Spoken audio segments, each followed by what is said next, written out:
আমার 3টা সন্তান হয়েছে, তো আমার 3টা সন্তান লালন পালন করা আমার পক্ষে খুব কষ্টদায়ক ব্যাপার। তো এই লালন পালন করা, খাওয়া দাওয়া ব্যবস্থাপনা করা কষ্ট হয়ে যাচ্ছে। আমাদের টিওনো স্যার এসেছিলেন, চেয়ারম্যান স্যার এসেছি, কিছু খাদ্য সামগ্রী এবং সেলাই মেশিন কিছু অর্থ সাহায্য করেছে। আরও কিছু সরকারিভাবে আমি লালন পালন করার জন্য কিছু সহযোগিতা পেতাম, তো আমার জন্য উপকার হতো। আমার 3টা সন্তান নিয়ে, আমার 3টা সন্তান সুস্থ ভালো আছে। আমার 3টা সন্তান নিয়ে আমি খুব ভালো আছি। আমার স্বামী সবজি ব্যবসা করে। আমাদের একটু সমস্যা, 3টা বাচ্চা মানুষ করা।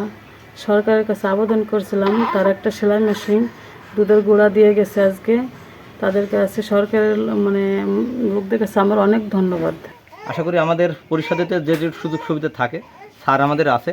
স্যার আমার সাথে গতকাল কথা বলছে যে চেয়ারম্যান সাহেব আমরা কিছু গুঁড়া দুধ বা কিছু যদি সহযোগিতা করবো, প্লাস উপজেলা যে কোনো জিনিস আসবে স্যার নিজেই বলছে যে এটা সহযোগিতা করবো, আপনি একটু দেখেন।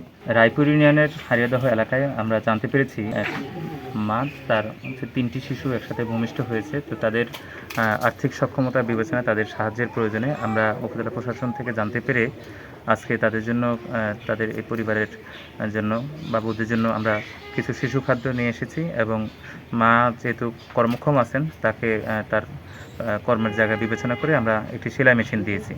তো এটা আমাদের উপজেলা প্রশাসন এবং আমাদের ইউনিয়ন পরিষদের পক্ষ থেকে